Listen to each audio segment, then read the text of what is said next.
പയർ ചേർത്ത പിണ്ടി മെഴുക്ക് പുരട്ടി എങ്ങനെയാണ് ഉണ്ടാക്കുന്നത് നോക്കാം. വാഴയുടെ പിണ്ടിയാണ്, ചിലർ ഉണ്ണിത്തണ്ട് എന്ന് പറയും, ചിലർ കാമ്പ്, വാഴയുടെ കാമ്പെന്ന് പറയും.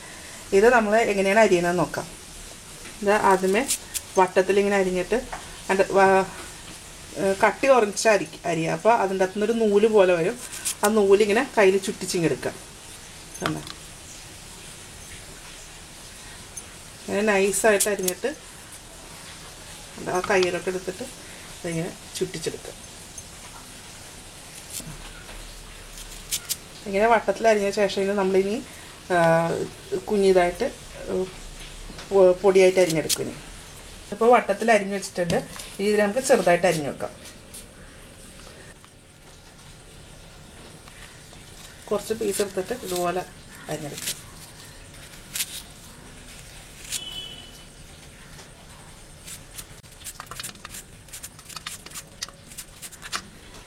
ഇതുപോലെ ചെറുതായിട്ട് അരിഞ്ഞെടുക്കാം. ഒരു പാത്രത്തിൽ വേവിക്കാൻ വെച്ചിട്ടുണ്ട്. ഇത് കുറച്ച് വെള്ളം ഒഴിച്ചിട്ട് ഈ പിണ്ടി വേവിച്ചെടുക്കാം. 10 ചെറിയ ഉള്ളി എടുത്തിട്ടുണ്ട്. ഇതൊന്ന് ചതച്ചെടുക്കാം. ഉള്ളി എത്ര കിടക്കുന്നോ അത്രയും ടേസ്റ്റാണ്. അപ്പോൾ ഉള്ളി, ഇത് ചെറിയ ഉള്ളിയാണ് എടുത്തേണ്ടത്, അതൊന്ന് ചതച്ചെടുക്കാം. ഉള്ളി ചതച്ചെടുത്തിട്ടുണ്ട്. ഇനി ഒരു കടായി ചൂടാക്കാൻ വെച്ചിട്ടുണ്ട്. ആ ചൂടായ കടായിലേക്ക് 2 ടേബിൾ സ്പൂൺ വെളിച്ചെണ്ണയാണ് ഒഴിക്കേണ്ടത്.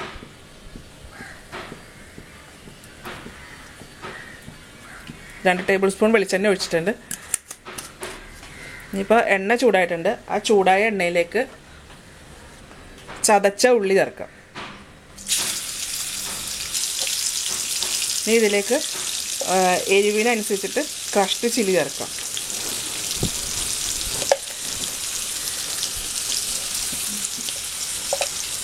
ഞാനിപ്പോൾ 1 ടേബിൾ സ്പൂൺ ക്രഷ്ഡ് ചില്ലി ചേർത്തിട്ടുണ്ട്.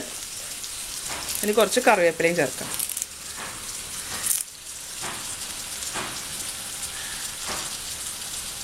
ഇനി ഇതൊന്ന് മൂത്ത് വരണം. ഈ ഉള്ളിയും മുളകും കൂടെ ഒന്ന് മൂത്ത് വരണം.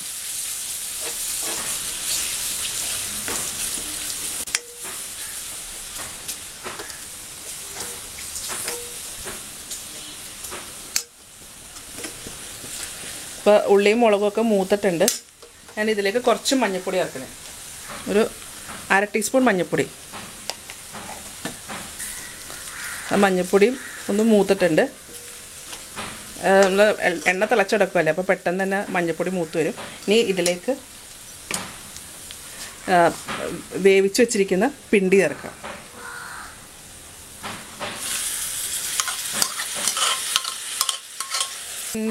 പിണ്ടി വേവിച്ചപ്പോൾ അതിൽ കുറച്ച് ഉപ്പിട്ടിട്ടുണ്ടായിരുന്നു.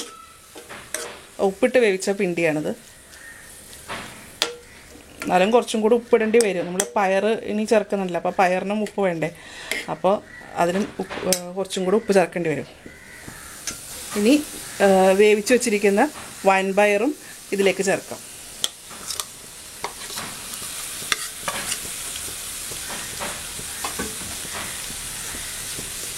ഇനി ഇതെല്ലാം കൂടെ നന്നായിട്ട് ഇളക്കി കൊടുക്കാം.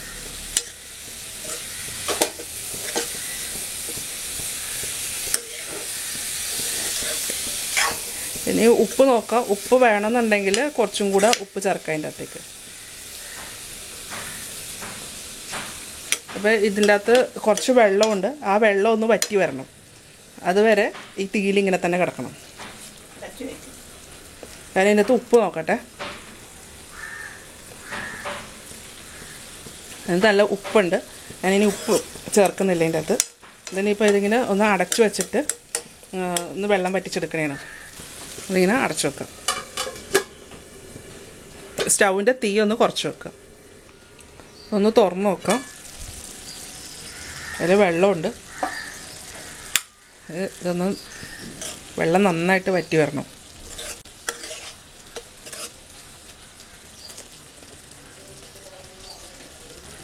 ഇത് ഒന്നും കൂടെ അടച്ചു വെക്കാതെ.